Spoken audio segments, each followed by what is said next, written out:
কেৱল মই যেতিয়া বিচনাত আছিলোঁ ন সেইটো টাইমত মোৰ দেউতাৰ মানে এখন হুইল চেয়াৰ কিনি দিয়াৰো পইচা নাছিল। তাৰপিছত মোৰ এটা ৰং ট্ৰিটমেণ্ট হ'ল। মোৰ গুৱাহাটীতে এখন হস্পিটেলত মোক ভুল চিকিৎসা কৰিলে। এইটো অলমষ্ট 9,000 to 10,000 কিলোমিটাৰ ডিষ্টেঞ্চ হ'ব আৰু মই 4 মাহত কমপ্লিট কৰিম বুলিহে ভাবিছোঁ হা। এটা দুৰ্ঘটনা, তাৰপিছত ভুল চিকিৎসা আৰু তাৰপিছতেই যেতিয়া এখন ভৰি এজন ব্যক্তিয়ে হেৰুৱাই পেলায় আৰু তাৰপিছতো উদ্যমেৰে বহুকেইটা কাম সাহসিকতাৰে কৰাৰ যি মানসিকতা, সেই মানসিকতাৰ এক উদাহৰণ আজি মোৰ সৈতে উপস্থিত আছে। আমি তেওঁৰ সৈতে কথা পাতিম কেনেধৰণে এখন ভৰি নোহোৱা হোৱাৰ পিছতো জীৱনত চাইকেল চলাই সমগ্ৰ বিশ্ব ঘূৰাৰ যি সপোন, সেই সপোন কেনেকৈ সম্ভৱ।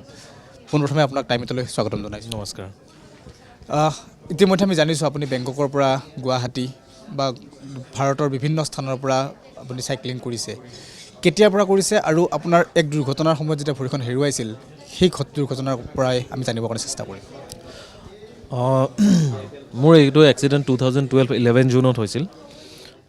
তাৰপিছত মোৰ এটা ৰং ট্ৰিটমেণ্ট হ'ল। মোৰ গুৱাহাটীতে এখন হস্পিটেলত মোক ভুল চিকিৎসা কৰিলে।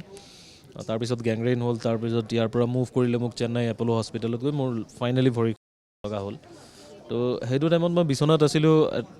অলমষ্ট 1.5 years মই বিচনাত আছিলোঁ। চ' যেতিয়া আছিলোঁ তেতিয়া মানুহৰ বহুত তিতা মিঠা কথা মানে পাই মানে লটছ অফ ডিপ্ৰেশ্যনত গৈ কিনে আজিৰ জেগাত আহিব পাৰিছোঁ। চ' আই এম ভেৰি ব্লেছডফুল কি মই মানে মোৰ এক্সিডেণ্ট হৈছে। মই আজিৰ ডেটততো কওঁ যে মোৰ এইটো আৰু 10 বছৰ আগত হ'ব লাগিছিল। আই থিংক আৰু কিবা এটা কৰিব পাৰিলোঁ হয়। চ' তাৰ পৰা মুভ অন কৰিলোঁ। সেই বিচনাত যেতিয়া 1.5 বছৰ আছিলোঁ, জীৱনটোক উপলব্ধি কৰিলোঁ, জীৱনটোক বুজিবলৈ চেষ্টা কৰিলোঁ আৰু যেতিয়া গোটেইখিনি কথা গম পালোঁ, তাৰ পৰা মুভ অন কৰি আজি নৰ্থ ইষ্টৰ ফাৰ্ষ্ট পেৰাচাইক্লিষ্ট। আৰু মোৰ এতিয়া আগন্তুক আপোনালোকে গম পাইছে যে এখন মই এক্সপিডিশ্যন কৰিব গৈ আছোঁ, which is started from Moscow Russia to গুৱাহাটীলৈকে। এৰাউণ্ড 9,000 to 10,000 কিলোমিটাৰ হ'ব আৰু উইদিন 4 মাহত মই কমপ্লিট কৰিম। যিহেতু এখন ভৰি আপুনি ইতিমধ্যে হেৰুৱাইছে, ভৰিখন হেৰুৱাৰ পিছত কেৱল চাইক্লিং কৰিম বুলি আপুনি কিয় ভাবিলে? আপোনাৰ বেলেগ কিবা এটা আপুনি বহি ক'ৰবাত লেবত বা ক'ৰবাত আজিৰ তাৰিখত বিভিন্ন ধৰণৰ কাম আছে, সেইবোৰলৈ কিয় মন নিমিলিলে? চাইক্লিং কৰাৰ যি সপোন, সেই সপোন কিয় আহিল? একচুৱেলি এইটো খুব ইণ্টাৰেষ্টিং কুৱেশ্যন আপুনি সুধিলে। এইটোত কেৱল মই যেতিয়া বিচনাত আছিলোঁ ন সেইটো টাইমত মোৰ দেউতাৰ মানে এখন হুইল চেয়াৰ কিনি দিয়াৰো পইচা নাছিল। আৰু এজন মানুহ যেতিয়া 1.5 বছৰ বিচনাত থাকে তেতিয়া মানে এইটো ভগৱান কাৰো নকৰক তেনেকুৱা, যাৰ হৈছে তেওঁহে গম পায় যে কিমান মানে প্ৰব্লেম হয়। চ' মোৰ লাগি আছিল কি মই বাহিৰত অকণমান ওলাই যাওঁ, আৰু সেইটো টাইমত মই বাহিৰত যোৱাৰ কোনো অপশ্যন নাছিল। আৰু ইভেন কি মোৰ দেউতাক মই ক'লোঁ, দেউতাৰ তাত পইচাও নাছিল কি মোক এখন হুইল চেয়াৰ কিনি দিব। চ' সেইটো টাইমত মোৰ চাম ফ্ৰেণ্ড আহি ক'লে যে এনেকুৱা ছ'চিয়েল মিডিয়া আছে, ছ'চিয়েল মিডিয়াত যদি ইউজ কৰা তেতিয়াহ'লে তুমি অকণমান বেনিফিট পাবা। আই থিংক তুমি তোমাৰ কমিউনিটিৰ মানুহবোৰ পাবা যে ডিফাৰেণ্টলি এবল মানুহবোৰ কেনেকৈ জীয়াই আছে, কি কৰি আছে। চ' সেইটো মই 2013 ফেচবুকত আহিলোঁ। তাৰ পৰা যেতিয়া মই চাৰ্চিং কৰিলোঁ যে মোৰ নিচিনা ঢেৰ মানুহ আছে খুব ভাল ভাল কাম কৰি আছে। চ' তাৰ পৰা ইনস্পায়াৰ হৈ সেইবোৰ মানুহৰ টাচত আহি যে মই ওলাই যাব লাগে, সেইটোৰ কাৰণে চ'ৰ্চ হৈছে চাইকেল। সেইটোৰ কাৰণে যে কাৰো মানে মই খুব জেদি আছিলোঁ সৰুৰ পৰাই যে মই কাৰো হেল্প নালাগে, মোৰ নিজৰটো মই নিজে কৰিম। আৰু মই বহি থাকিব বিচৰা নাই যে লাইক মোৰ দেউতাই মোক কৈছিল যে আগফালে দোকান খুলি দিওঁ, তই তাতে দোকান কৰ, কিন্তু মোৰ মেণ্টেলিটিতে এইটো নাছিলেই। সেইটো মোৰ মেণ্টেলিটি নাছিলেই। চ' ডেটছ ৱাই মোৰ মানে চাইকেলিঙত আহিলোঁ আৰু লাহে লাহে বহুত পৰিলোঁ, উঠিলোঁ, লাহে লাহে মানে ষ্টাৰ্ট হৈ আজিৰ ডেট পাইছোঁ। আমি দেখোঁ সমাজত বহুতো যুৱক বা যুৱতী সাধাৰণ কিছুমান ঘটনাৰ বাবে ডিপ্ৰেশ্যনত গুচি যায়, জীৱনটো নিজৰ যেন একোৱেই নাই তেনেকুৱা নিচিনা হৈ পৰে। কিন্তু আপোনাৰ ইমান ডাঙৰ এটা ঘটনাৰ পিছতো যি ধৰণে আগবাঢ়ি আহিছে, সংগ্ৰামী সত্তা বুলি আপোনাৰ নামটো মই ল'ব লাগিব। তেনে ক্ষেত্ৰত বৰ্তমানৰ যুৱ প্ৰজন্মক কি এটা আহ্বান কৰিব বিচাৰিব?